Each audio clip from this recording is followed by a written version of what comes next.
السلام علیکم ورحمۃ اللہ۔ ہم لوگ سیکھ رہے ہیں مخرج۔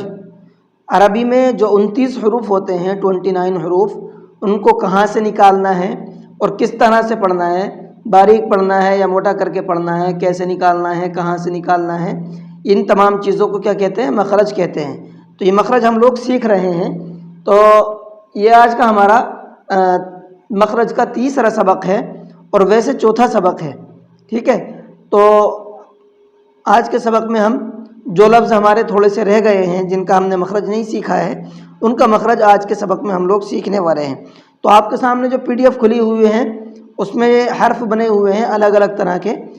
آخری پیج ہے آپ کا اور آخری ہی وہ لفظ ہیں جن کے پروننسیشن اور مخرج سیکھنے سے رہ گئے ہیں۔ تو چلیے سبق کو شروع کرتے ہیں۔ اعوذ باللہ من الشیطان الرجیم، بسم اللہ الرحمن الرحیم۔ سب سے پہلا لفظ یہاں پر کالم میں بنا ہوا ہے را۔ را کا مخرج کیا ہے؟ زبان کی نوک کمر کی طرف اوپر کے تالو سے مل کر ادا ہوتا ہے۔ اس کو سمجھیے آپ ٹھیک سے نا۔ زبان کی نوک کمر کی طرف، کمر کی طرف کا مطلب پیچھے کی طرف، یعنی زبان کا جو پچھلا حصہ ہے، دیکھو یہاں ایرو کا نشان بن بھی رہا ہے، یہ زبان اوپر کو اٹھی ہوئی ہے اور پیچھے کی طرف جو ہے ہمارا ایرو کا نشان بنا ہوا ہے۔ تو یہ جو پیچھے کی سائڈ ہے زبان کی نوک کی، یہ سائڈ ہماری تالو سے ٹچ ہوگی، تب نکلے گا را۔ را کو منہ بھر کے پڑھنا ہے، ٹھیک ہے۔ را، سمجھ میں آیا؟ اب آگے دیکھیے، اگلے کولم میں بنے ہوئے 3 ورڈز، 3 لفظ ہیں، زا، سین، صاد۔ اب ان تینوں کا مخرج سیم ہے، کیا ہے؟ زبان کی نوک ثنایا علیہ اور ثنایا سفلی کی نوک سے مل کر ادا ہوتے ہیں۔ دیکھو اس کے اندر ایک چیز آئی نہیں، ثنایا سفلی۔ ثنایا علیہ تو ہم نے پڑھا ہے پچھلی 3 ویڈیو سے، میں آپ کو ثنایا علیہ سمجھا رہا ہوں، لیکن آج آیا آپ کا ثنایا سفلی، ٹھیک ہے۔ ثنایا سفلی کس کو کہتے ہیں؟ ثنایا علیہ کہتے ہیں اوپر والے 2 دانت کو سامنے کے، اور ثنایا سفلی نیچے والے سامنے کے 2 دانتوں کو۔ سمجھ میں آیا؟ ثنایا سفلی کس کو کہتے ہیں؟ نیچے والے سامنے کے 2 دانتوں کو ثنایا سفلی کہتے ہیں۔ اب مخرج کیا ہے؟ ثنایا علیہ بھی اور ثنایا سفلی بھی دونوں کو آپس میں ٹچ کرنا ہے اور پیچھے سے زبان کی نوک کو لگا دینا ہے، پھر زور لگا کے ہارڈ کر کے پڑھنا ہے، زا۔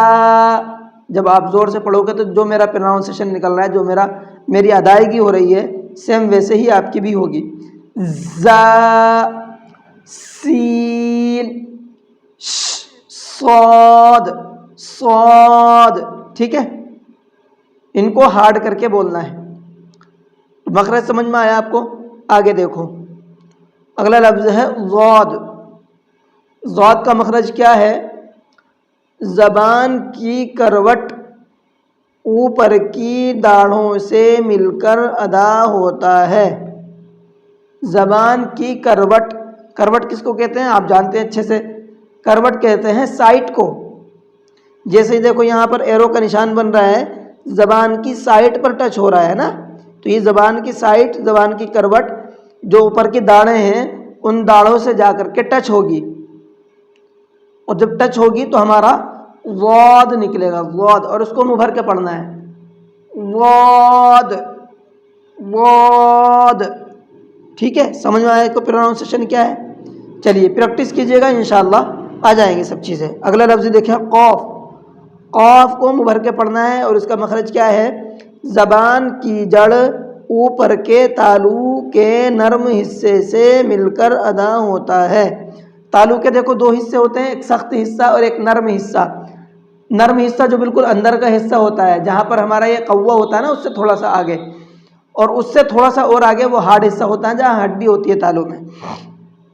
تو قاف کا مخرج کیا ہے؟ زبان کی جو جڑ ہے، بالکل زبان کا آخری حصہ جڑ کا، وہ وہاں پر قوے کے پاس میں جو نرم جگہ ہے وہاں سے ٹچ کریں گے، پھر بولیں گے قاف، قاف، اور منہ بھر کے پڑھیں گے اس کو۔ صحیح سے سمجھ میں آیا پروننسیشن کیا ہے؟ قاف۔ جی آگے چلیے،